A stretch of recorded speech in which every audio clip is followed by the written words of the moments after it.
Hello and welcome to the Epilogue of Children of the Spine.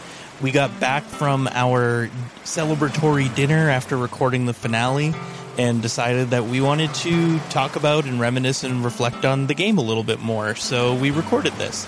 And also, I didn't want to put bloopers at the end of our finale, so I threw the bloopers at the end of this episode.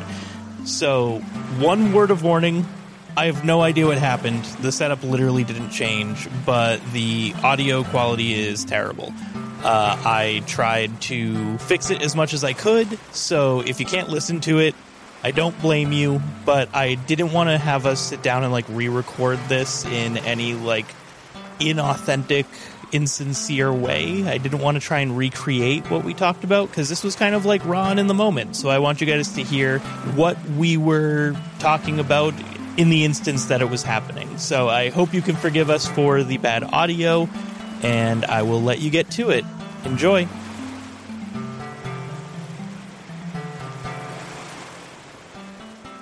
And so then the curtain rose on Galactic Emperor Mohan's reign of terror. Oh, God. And that's it. No. Wow, fantastic epilogue. Beautiful. Yeah, so welcome everybody to the Epilogue of Children of the Spine.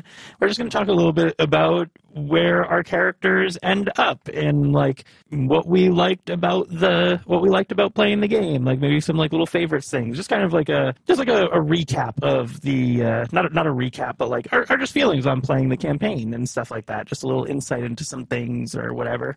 So it's going to be a nice chill, relax. We just came back. We're all very full and tired from eating our celebratory dinner after recording the final episode, and yeah. I got out of my human-sized dog bed. Yeah, that's a miracle that Kylie got out of her nest for this. Mm-hmm. So I guess, who wants to start? What do we want to start with? Do we want to start with what you guys think your characters are doing now, and then just go into general talking about the show as a whole, or show as a whole, then characters, or? I feel like we should do our character stuff first. Yeah, I think so, let's do that. Yeah. Do you guys want to go in order? Do you want to, I can start, because it's just going to be kind of all with it. Yeah, sure. We would have been recognized by the AGF and all that, right? Or did you say that the AGF dissolved? Oh, they were already singing your praises. So we're heroes at the end of this. The dragon brought you back to life. I feel like we should make that clear. Yeah, to be clear, when I said when I mentioned that the crew of the Paradise was on Zaldrdoa. When I mentioned that the crew of the Paradise came back on Zaldrdoa,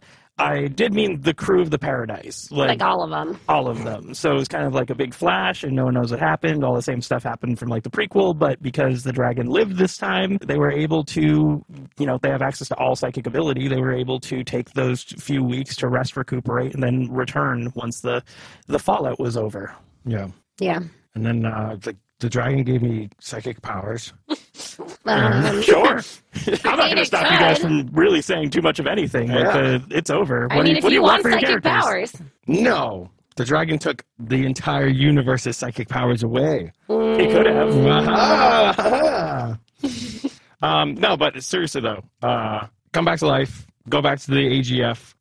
Mohan would have stayed in the AGF. And would have continued to kind of do the captaining thing. I'm not sure if either Kamala or Astrid would have continued, especially because Mohan and the rest of everybody else died on impact and didn't have to deal with any of the dragon stuff and the trauma. Yeah, the trauma of seeing all of our friends completely dead. Yeah, so I got to skip the trauma part of that, which was nice. The trauma. It was nice for Mohan. But I as a character, I think he would definitely have kept with the stuff, and then maybe made it to Cluster Captain.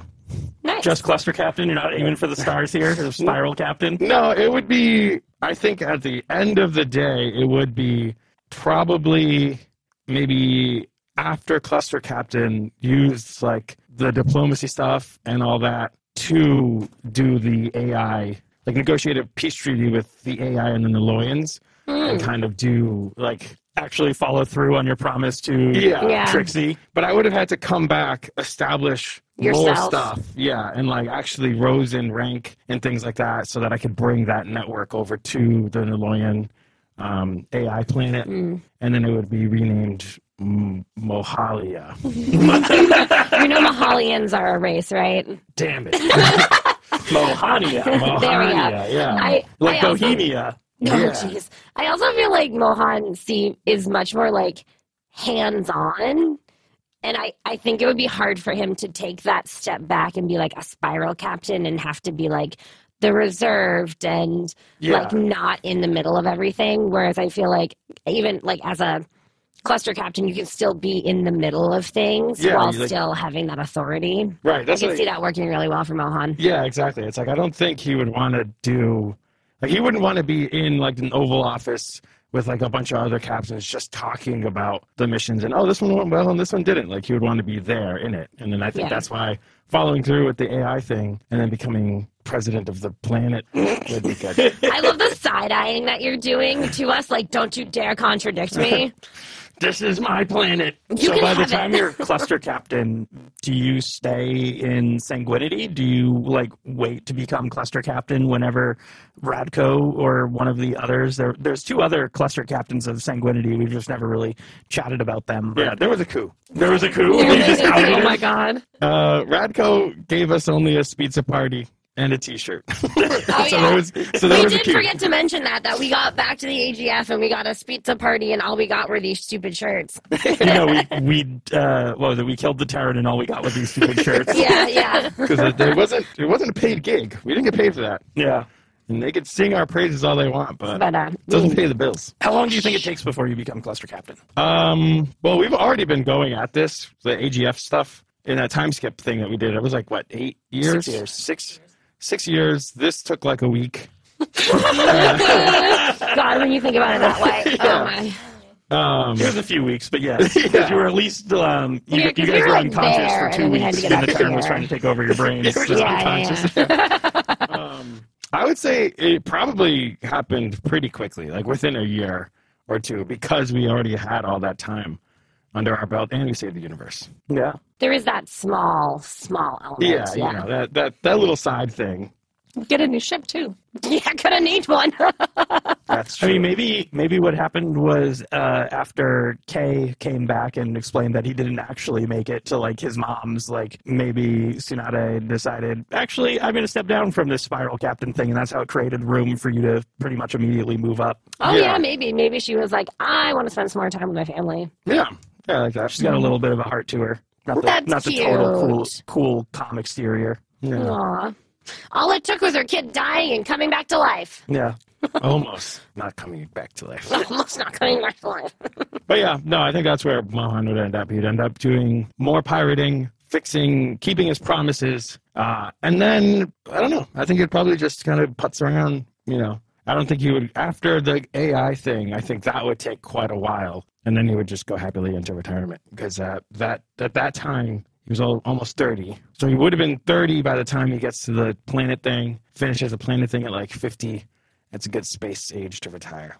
And then he would go to the moon on the Extolian technocracy. What, the moon retirement that Nana was at? Yeah. And, And find Nana. Yeah. He would just live out his retirement on the moon retirement home. Good. Nice. Nice. Awesome. Which one of you wants to go next? We'll be right back. Hello, everyone. Just wanted to jump in quick to invite you all to join our Discord community. If you want to hang out with us and other fans, go to bit.ly/failedcrits. That's bit.ly/failedcrits, all lowercase. You can also find the normal discord.gg link in all of our show notes. Looking forward to seeing some of you there. And now, back to the show. Hi again. Okay, so I think, having lived through all that trauma, I think Astrid, when her and Abigail got married, I think Astrid made a promise that once all of the, especially with like the Terran and the threat of the Terran and all that stuff, like the flesh mass looming over their heads, I think Astrid made a promise that when all of that was over and taken care of, she was going to come back to the AGF and not go out anymore. I think that was like her being like, I am committed to this and this is really what I want. And like, I kind of fell into this whole pirate thing by chance. Like, I really want to be like a healer, doctor, that kind of thing. Yeah, right. Shut up. I know. I love just throwing things on my mind. It's great. And I think part of some of the things that comes out of that is that I think Astrid decides that, yes, she's going to honor that promise. So I think when they get back and she's reunited with Abigail, with, I'm assuming, a lot of weeping, mostly from Astrid. I think that they start, I think, taking in some of the like children that somehow that like got orphaned or like lost their loved ones from all of the stuff with like the Terran from like the various planets it overtook and like different groups that had different parts in it, the whole thing. And I think they start by like maybe taking in like a kid from the Fearless Camels crew that like maybe lost their parent. And then I think it kind of grows from there and they kind of start like an informal like orphanage, not quite an orphanage, but they just kind of seem to acquire all the stray children that show up on the AGF. And like sometimes people bring back kids that they have just found like abandoned, like happened to us, and they just show up and we're just like, oh hey, come join the fun or whatever. And I think Astrid kind of slowly morphs into this idea of being like, oh, you know, Abigail's really good at the information gathering and all of that kind of stuff, like the really kind of like scholarly and sneaky and like that kind of thing, and I'm really good at like the psychic stuff. And so I think it kind of becomes like a orphanage slash a little bit of like a school almost, for kids, specifically kids who maybe don't have anyone else to go to on the AGF. And I think that's pretty much what they do until like they're old. I think the scavenger would be very proud. I think he would be as the person who adopted you all. Yeah. I think I think Astrid would very much be like, my parents don't remember me. I lost everybody I know. I don't want anyone else to have to like feel that fear of having lost everything and everyone again. So I think that's like a really big part for her, is that she's like, I want people to, especially kids, I want kids to know that there's a place for them and that they're safe here and that kind of thing. So, and I think Eskel like putters around it too. Like a lot of the time he does like all the techie stuff. It's like he teaches all the kids about like different tech and like engineering and like all that kind of stuff. And I would assume that probably my friends pop in here and there and do like guest lectures on various stuff. And I basically beg you until you can't say no. And then you show up and you go, okay, fine. And you do it. Here's how you assassinate someone, kids. And I'm probably like sitting there taking notes like, oh, okay, cool. Here's Even though I know I'm never going to put it into any practical use, but Astra's just like sitting there like, oh, so that's how she did it. Okay, that makes sense. All right. Can I propose two things? Yes. I feel like easy one is propose that Zaldardoa Honoratus figures out a way to restore your parents' memories. Aww, because it was his species that was taking them away. A little bit behind the curtain, the reason why that was happening was the dragons felt that people wouldn't fight for them if they had attachments, so they were mentally erasing attachments. Okay, because so like they needed something to help them defend against the Terran, because the Terran chasing them on their own, like the people that you saw in the flashbacks when you were being like the asshole group, the A-team. Yeah. Like they had like a whole mountain of people that were protecting. Like those people were essentially you guys. Like they were people who were chosen to assist the dragons. Just like you guys were. And then that brings me to my second point, which is the rifts that opened when the spine gun activated, just like in the prequel, and then you saw like a whole bunch of flashes of that happening over and over again. I think that whole thing with the dragons using like that kind of immense power almost unintentionally displaces children or chooses the next generation of like dragon warriors. Like I don't think that Zaldardoa could have actually controlled that because they didn't want to do that. Yeah. So maybe those people are people that you are part of your, first generation orphanage is those who were, as we had been calling it, abducted to Nedrak. Yeah. Were the first of the orphaned kids that you needed to like re-find their parents so that Zaldardoa could restore their memories and undo the damage that Oh, his I like existence that. causes. I like that. When I made up this idea, I didn't know that that could even Yes. potentially be an option. I like that. No, I think that is very much. And I think for Astrid, that got to fulfill some of the like adventure itch too, was getting to like try and track down like the families of these kids, this first generation and everything, and getting to do like a little bit of adventuring. And she probably tried to rope you guys in as much as she could to be like, hey, I have this kid that needs to go back to this planet. Wanna come? Get the Let's get the band back together. Yeah, exactly. I like that. I like that a lot. And yeah, I love the idea of Zaldradova being able to restore her parents' memories and like maybe having like a really sweet reunion with like Eskel and her parents, and then introducing Astrid and like other, or Abigail and like other like Chudney. family. Chudney. Chudney's basically And like family. my friend, Yeah. like, but like you guys and like the crew and everything, and like being able to be like, this is what I have accomplished, like in the time that I've been gone, and like you guys forgot, but I never forgot you, which I think is nice. Cute. Laura. Oh, Come no. on. Yeah. Yeah, I wrote like a page. But Hell yeah. So I think that after almost dying again, I think Kamala would feel really lost. Like she's not really sure where she really belongs, because after that meeting with her goddess in the vision with the fungus thing, I feel like she's not sure if she should be alive or not. Like it's just really Aw, weird. sweetie. But I feel like she would stay on as Mohan's comm officer at the AGF and just go through the motions. But I feel like if you get promoted and start doing like more high level stuff, that's when she would say, okay, I'm going to go do something else. Yeah. Because she wouldn't want to work under any other captain. Mm. And so, especially with Astrid also leaving the ship. So Kamala would eventually return to Kabez, her home world, and help Nessus Kala, and just kind of keep their world still unshackled and kind of help it be rebuilt. And also, I wrote in that I would recruit Halashil as my private chef Nice. because I'm taking him with me. I love it. Because he was the only other Sude on the ship too. So. Yeah.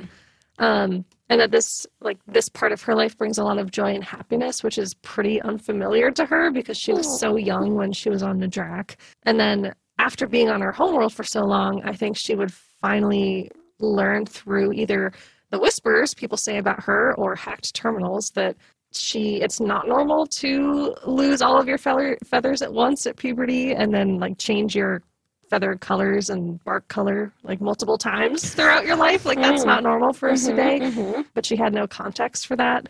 And the reason that I thought of that for like years ago when I thought of this was that she is technically like a shaman in their religion who is like way closer to their death goddess than others today, which is why she had such a close connection. And I talked to Jonathan about this like literally like 2 or 3 years ago. So I love that. I've always had this in my head, and that's why she's so nonchalant About death and Yeah. stuff. That makes sense. Yeah. Also why I gave you many opportunities to see the willow in different ways. Yes, exactly. So she finally learns that after being with her like home world for so long. That was also Oh, that's so nice. part of the reason why I chose the wording of the fungus and the willow trying to teach you that you're all connected, because I feel like that's something that a shaman would need to do is connect people. And you were very much about separating people. So it was like one last thing from the willow being like, hey, this is why we chat. Yeah. I Separate like that. Separate their physical bodies. Yeah. Separate their heads. Literally. Cool. And then after saving the world and serving her community in the shadows, because I feel like Kabez politicians are going to be super afraid to be too corrupt with her on site. Yeah. She lives for a long time and she keeps in contact with all of you guys. Like we're all pretty much family at this point. Yeah. And then eventually when she does actually die, for real, the actual time, her roots merge with the great willows and everything is silent except the breeze going through the leaves. That's it. Oh, that's cool. I love that. Awesome. Cool. Is there anybody else that we want to talk about, like NPCs and like where they end up or anything? Rasmus. Rasmus and I get married. I'd like to know what happens. I'd like to know what happens Enemies to lovers. Oh God, I'd love to know what happens to Kay. Can I also get married? And Hyacinth, is a yeah. big one. God, I Like, can't I don't remember know them if you've all. thought about that at all, but like, I haven't it would thought be about really it at all. interesting to think about what they could have, because like, I feel like, isn't Kay engaged? He had that princess Yeah. girlfriend. Yeah. Yeah. She? Well, she would have died and then come back. What? Oh no, she wasn't with us. She wasn't with us. She wasn't on the ship. No. I thought she was. No. I thought she was just part of the regular crew. Yeah, I Really? thought she was like an engineer or something on the. I thought Yeah. she was a princess I of thought she was somewhere just else. a princess. Yeah, just visiting. She was a princess, Yeah. but then she helped us rebuild the ship because she was like really smart. But that was like Yeah. on their planet, right? Yeah, and that's then I what thought I she just thought. like came with us. I thought Oh. she stayed there. I didn't think she came with us. I don't think we ever clarified. I don't think we ever Like, did we either. thought she. I thought she was on the ship. Oh, I thought. Yeah, I thought she I was just on thought the she ship. was not. Weird. Well, okay. She was All an right. unnamed NPC. You guys wanted Sure, Kay to sure, get sure, sure. married or have a girlfriend, so Yeah. We were like, he needs something. Yeah. I mean, I think Kay would probably, since Kay was kind of like my stand-in for a little bit, when you guys still needed like an extra person to like always be on adventures. Yeah. I think Kay would follow my natural path, which was I was doing all of this engineering stuff, and now I just want to do like art stuff and family stuff, and I think that's where he would go, which also fits because Yeah. one of his moms is an actress. So Yeah, that's true. I Yeah. think he would convert his life that way whenever Mohan decided that he wasn't needed as a pilot because Kay is fiercely loyal, so he would have stayed.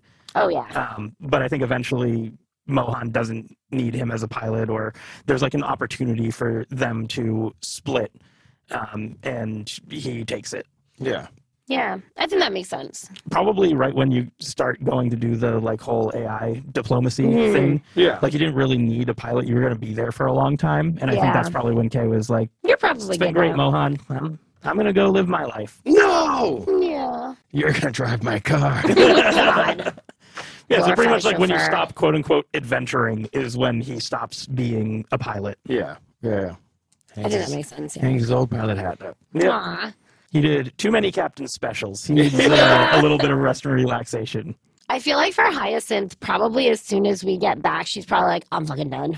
Oh yeah, Hyacinth Like, is like on a I'm- beach for the rest of her life. Yeah, Yeah. I have a feeling that she's like, I don't want to even be part of the AGF anymore. I just want to go somewhere and just live. Yeah. I So can I think see she, like, Hyacinth bails. going to like Pleasure Planet Oh my gosh, that'd be, yeah. She deserves it. Yeah, Yep, she she's just does, out. yeah. Just living her life. whenever having you guys fun. go to Pleasure Planet. Like you stay at her like mansion. She's like somehow worked her way into a lot of money. Yeah. She basically runs a brothel.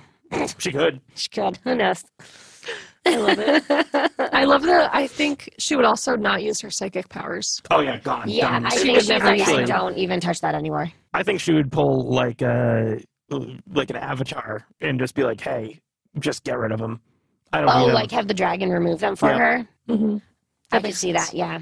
I like that a lot. Yeah. And then gives them to me. You We could said have it. you We could told have you No, I had don't it. want him. I don't want him. I think Hyacinth would totally, completely just check out. She would also probably relish in the fact that like people probably view all of you as heroes and be like, "Get me my drink," like Yes. just totally be the celebrity.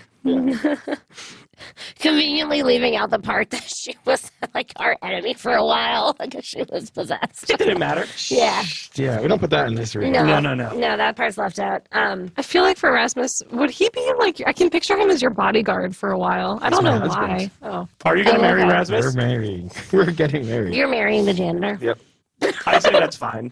I mean, To that's be honest. that's fun because you guys had some good quips together. Yeah. Yeah. And you I love the enemies to lovers arc. But you With also- that you was were like- insulting him, but it was out of love. Yeah, he's the NPC that, like, yeah, we connected the most, and we just adventured together. Yeah, just like that. You did that, and I was like, oh, okay. That's how we butt to butt. You and him, you probably watched all of his like hentai movies with him like way too frequently, like in the downtime activities on the ship. I forgot he was addicted to hentai. Yeah. So basically, he's you in real life. Yeah. Yeah. And I feel like it's a fun parallel because you rarely were in actual combat or swung your sword, but he was the gunner. Like, Yeah, he was always in it. Yeah. As evidenced by, I was like, how do I even swing a How do knife? I make this work? What dice do I use again? Yeah, I think Rasmus stays with you as your bodyguard until one fateful night. It's a little bit more than a bodyguard. I don't need you to guard this booty. Oh, God. where's this fan fiction? We need Discord Someone's gonna homies. write that. Yikes. Anyway, anyone else that we want to visit what they do? I think Rasmus would still just not Rasmus. I think Radko would still just be a company guy. He would. Yeah, I think he's probably like the guy who retires but doesn't really leave. I think if anyone is quote unquote your grandpa, it's Radko. Like if you guys ever decide to have children or bring the orphan children around, like Radko is absolutely the like fun grandpa. Yeah. Oh yes, yeah, and I think Abigail and I probably do that pretty frequently. Like we'll periodically like drop in or invite him to come to the orphanage, and all the kids just love him. He always likes to try and take credit for like finding you guys to the AGF, and we're like, even though it's Scavenger that did. Yeah. I would want to see where the Sarka Institute would end up, because we would have come back and told everyone, like, hey, the Terran were like born because of this company. Yeah, this company was constantly trying to revive them. Yeah. True. Like that would have had to come out. You guys had like the evidence of, I don't know if you took any of it, but I mean, you were there, and like that's where you got Kremlin from and everything, was like you were in the Sarka Institute and found all of the connecting documents back to Blackfin and Sereni and like all of these prequel companies. We took photos. Yeah. Oh yeah, we did. Yeah, I always made sure to be like, I'm taking because you stuck your comm in. Yes. And we were like, oh, we're gonna get in so much trouble. So where's the copy machine these days? Oh, it's probably destroyed in some It's on fire still. So it's burning to this day. The eternal copy fire. Yeah. But Louise, to answer your question, I feel like the Sarka Institute would have been like legally shut down and the head of them like arrested at least, and maybe put in trial and everything, and then everyone else just let go. Yeah. Just dissolved. Yeah. So just anyone who is of any power in that company is a person who committed crimes against humanity. Straight to jail. Yeah. Straight.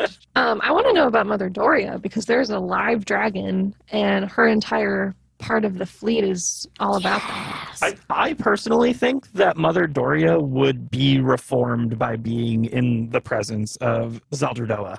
Like, because she was like a crazy conspiracy type person, but I think her conspiracy being validated and like still around, not just like she knows of it, but like it also did save the sector. I think she never even expected it to get that far. Like I think Mother Doria believed that she was the leader of a cult and did not know that she had conviction that that was her thing, but she also knew that she was a cult leader. And having it all kind of work out correctly, she was probably like, oh, I need to reform myself, because if I truly believe all the things that I was like kind of cultishly doing, and I have this proof right here, like I need to be a better person. Makes sense. It's kind of be crazy though. Like that must be like so insane though. As a person being like, yeah, I'm gonna do this is what I'm gonna say, and then all of a sudden it's like, oh wait a minute, the God that like I was telling everyone about is actually real. Yeah, it's really here. My initial plans for Mother Doria was to have her be like one of the big bads, and it just didn't fall in place. I don't know what it was, but at some point I was like, the way I'm setting it up doesn't make sense, and also you guys are also on the side of the dragons, not entirely willingly, but you are, and the dragons aren't necessarily the bad guys, even though they may not have done great things to protect their own legacy throughout the eons. Yeah. But like the Terran is such a much bigger threat. That it's like it didn't make sense to have Doria be a bad guy or like heel turn and be like, actually, I was working with the Terrans all along, and like try and kill Zaldrdoa or something like that, and like end the legacy of Zugaltha. Like that's what I was like originally heading toward, and it just didn't really make all that much sense to go that way. We charmed our way into her heart. Aw. What about Wauataka? Oh, he is. I don't think he lives much longer after you guys get back. Yeah. He was already an old man. Like, all of his friends are dead. Like, he obviously cares about you guys enough, but he was definitely, like, on his way out anyways. Yeah. He went through, like, torture in Sarka Institute. Yeah. And I feel like probably, like, with the loss of Kremlin, too, he was probably like, okay, well, my job here is done. Yeah, because Kremlin wouldn't have been revived because we used the scale. Body. Yeah. Yeah, and we used his core. Yeah. Yeah. So yeah, that guy, he got like the short end of the stick. Yeah, Wauataka has kind of a sad ending. Yeah. And, or maybe while you guys were in your 2-week spot where Zaldrdoa was fixing everybody and trying to undo the damage that he's caused, like maybe Wauataka came back and was like, actually, I don't really have a reason to be back. Like, dying here in this liminal rift is the closest I'll ever be to my old friends. Yeah. Honestly, I think that makes a lot of sense. Sad. Yeah. Poor Wazaka. Yeah. Can't all be happy. Yeah. Well, I don't think Wautaka has a place in the existing sector. That's mean. well, He doesn't belong. No, like, Well, no, he doesn't fit. Yeah. Yeah. Interesting. and I think the other part of that too is that like the planet that he had been on before he joined with the Resonance is also like all of the people who were on it are gone. Yeah, because his home was yeah. Efidazaki, the Yeah. ground zero of the Terran emergence. So like his home world is gone. All of the people that he would have known there are gone. His friends are gone. And I think he I'm willing to bet that like if it were me in his place, I probably would also be like, I had a good run and I would kind of like to go out in this blaze of glory. Like I'll be remembered for like what I contributed and for this effort, and that's enough. Yeah. So Yeah, I like that. I also think that there may be like some conflicting feelings about what he worked on, regardless of the fact that his work is what ended up saving, like very directly. True. His work is what saved the sector. yeah. But there would be a lot of conflicting feelings on it because his work is also like he was rebuilding the stuff that was allowing the Terran to come through. He was figuring out all of his stuff, even in the prequel, was him figuring out how to use psychic energy to do the things the Terran was doing. Like he wasn't doing it maliciously, but he absolutely both paved the way for them and definitively ended the reign of the Terrans. Yeah. Go Miss Wautaka. All right, Yeah. buddy. What about was it Dr.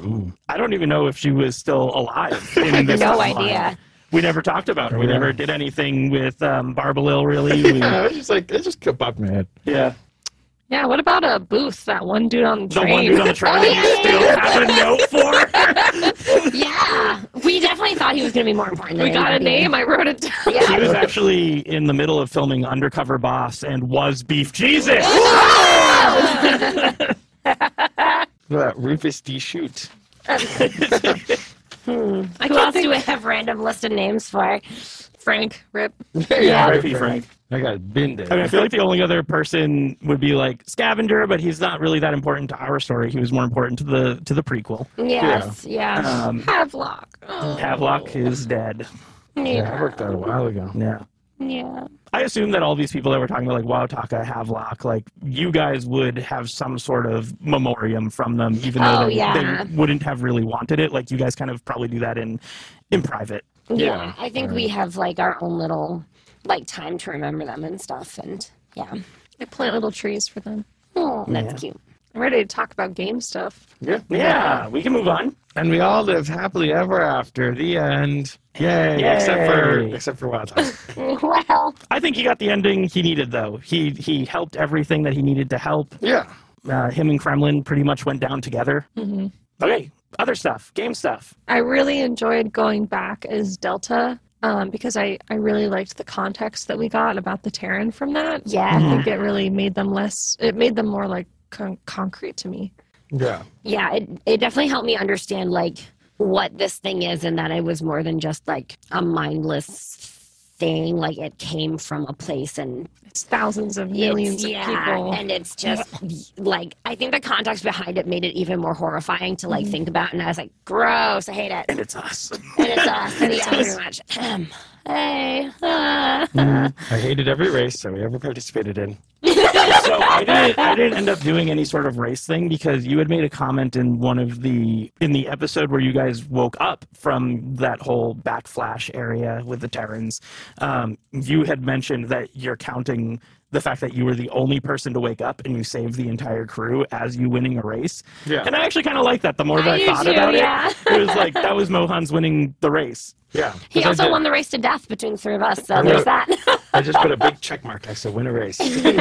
My current goal. Because like originally I wanted to have something like, oh, maybe you guys like win the race like on the back of the dragon as you escape the Terran or whatever, or, something like that. But I'm like, you know what? No, like Mohan woke up, he did the captainly thing. He literally saved everybody after a scenario where you all very well could have died. And all I got was a stupid t-shirt.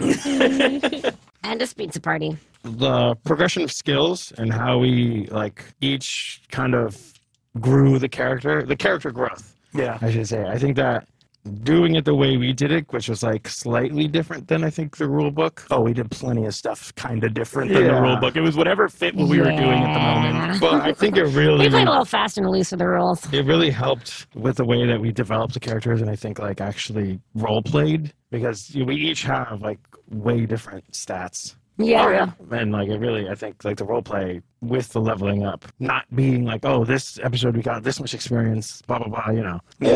Yeah, it was good. I really liked that aspect of it, like being able to just kind of grow with the character versus like you did X amount of quests and now you are this level. Yeah, I think it was I liked the quest like at the beginning because it gave you like something to work for when we weren't really sure what we were doing.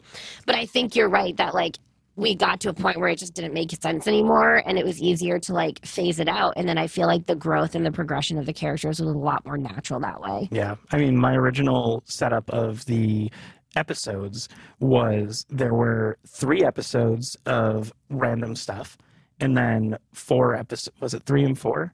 Yeah, it was 3, 3, and 4. So it was like 3 episodes to introduce you to some new concepts. The next 3 episodes were always supposed to be you guys get to kind of do whatever you want, little one-off type things. And then the last 4 episodes were completing something about the context I gave you in the first 3. Yeah. So like the middle 3 were always like this break where you could do this little, side one jobs. It also helped you guys collect money so that you could get like yourselves to where you needed to be.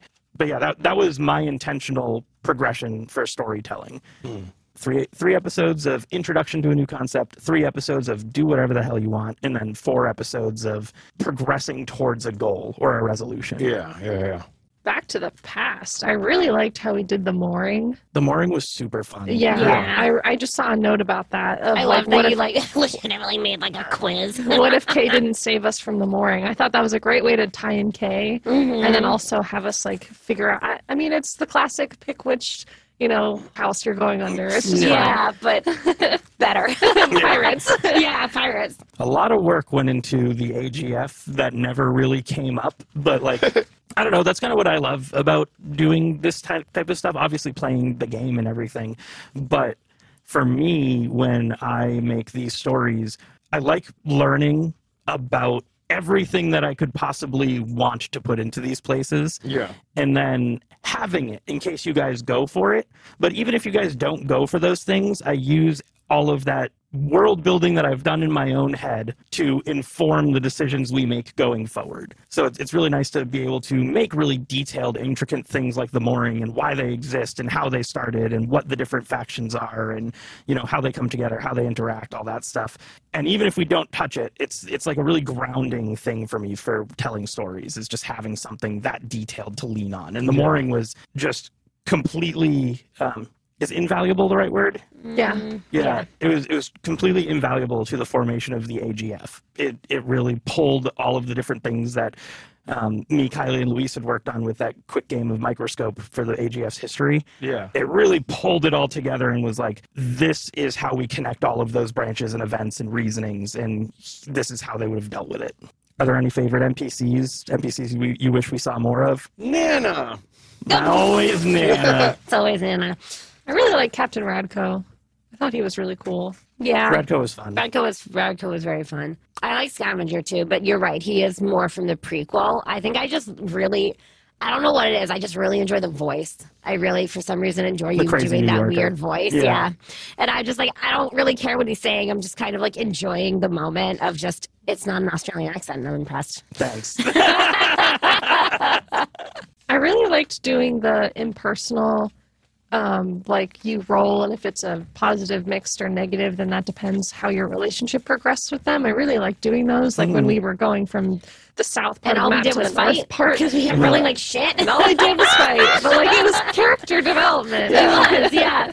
It was interesting to try and come up with ways how those different interactions could have happened. It was fun, and I think it helped us with our character too, because now you have these little things that you can think back on and be like, oh well, if I'm annoyed with Mohan for whatever reason, then I might bring this up, or it might be something that I'm remember that time you did this? Yeah. Kylie, your pet. Yeah, Leva. What happened? Is she just with you?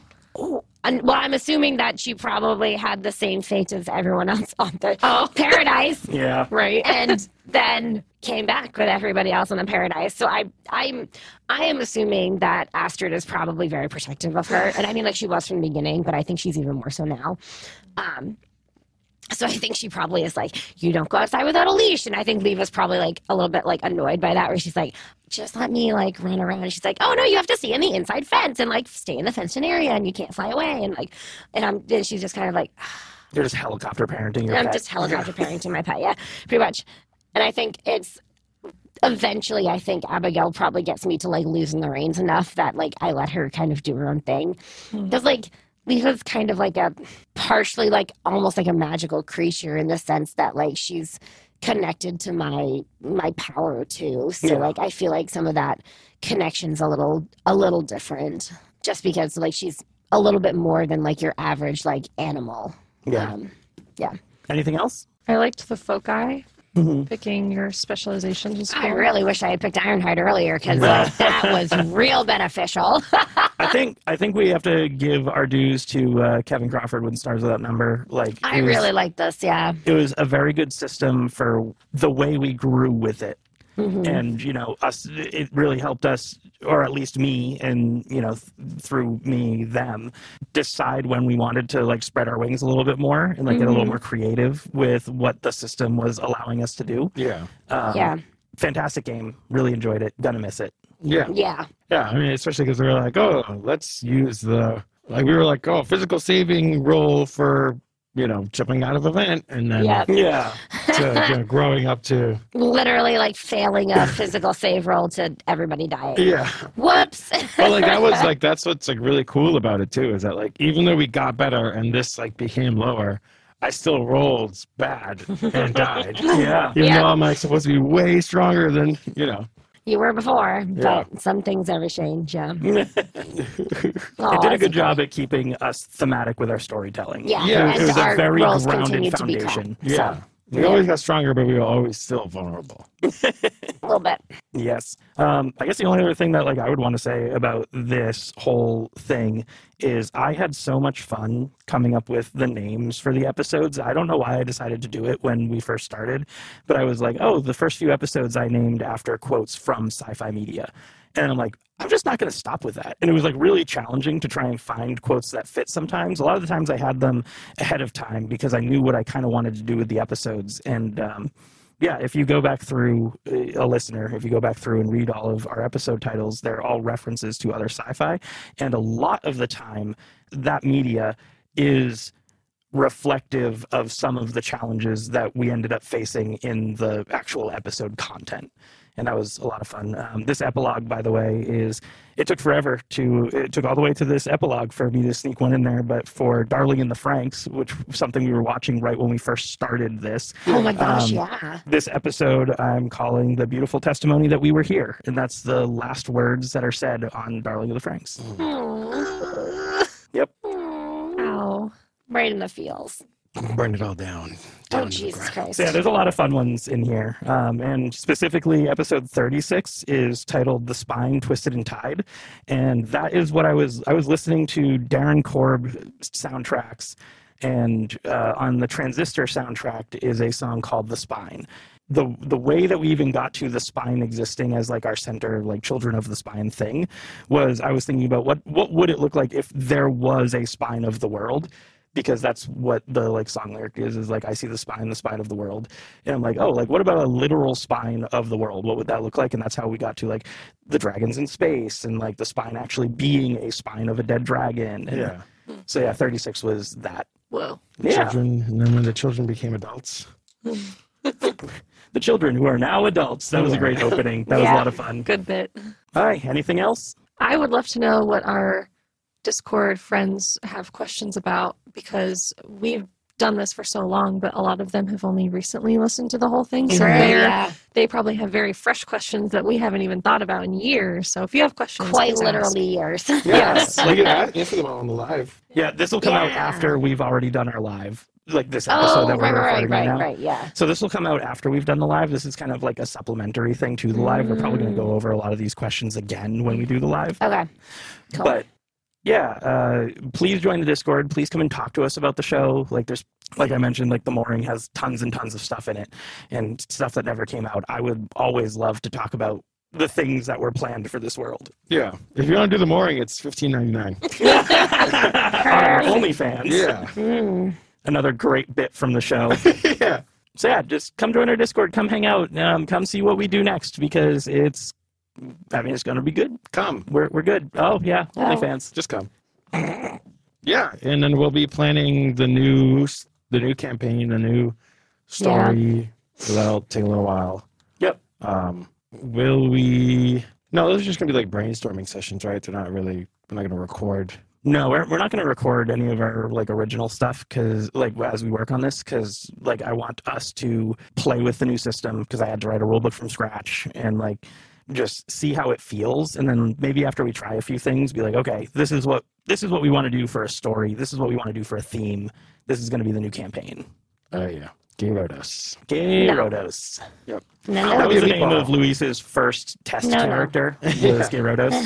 He's a meatball. Yeah. It was just a big meatball. That's if you watch any of our live streams on YouTube, if you're a Flotilla friend, there's a live stream where we hold up our character sheets when we first started testing this. And we're like, look, there's a little sneak peek for you guys. Haha, our character sheets. And then just the exposure on my dumb webcam just completely whited out the sheets entirely. So you couldn't see anything. It's just white pieces of paper. We promised that there were character sheets. There really weren't. I think we still have them somewhere. Oh yeah, they're probably in this folder that's right in front of me. I have mine. I think Yeah, mine's in yeah, there. yeah. Yeah. Well, thank you all for listening and joining us and exploring the sector in Children of the Spine. We can't wait to see what we come up with next. Yeah. Yeah. Thank you. Thank Bye. you. Bye.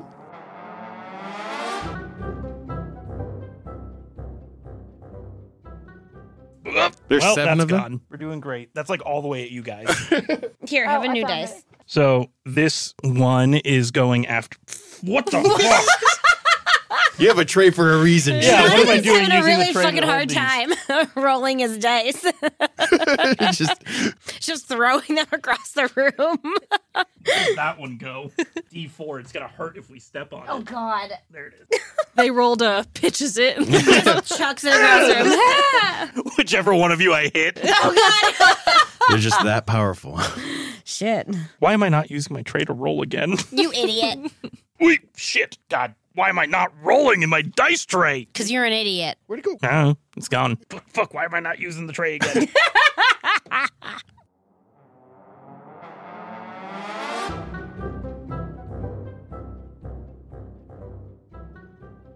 I hate pretzels. We know. Scott doesn't like them either. I hate them. You also don't like Cheez-Its, Yeah, no. which is just weird. Cheeses are gross. It's literally baked cheese. No. You're gross. I love cheese. I don't like baked goods very much. Except for that bean cake. Good stuff. And croissants. Bake those. So it sounds like you're a hypocrite. No. Just Cheez-Its are...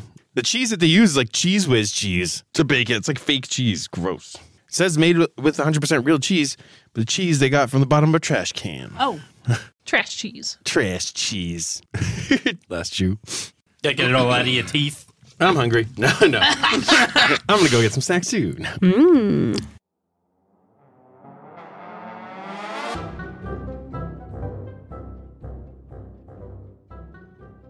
I think I approached like where I was ripping the egg apart and I kind of sit at the edge of it and I say, if we're going to talk like this, I really need to know your name.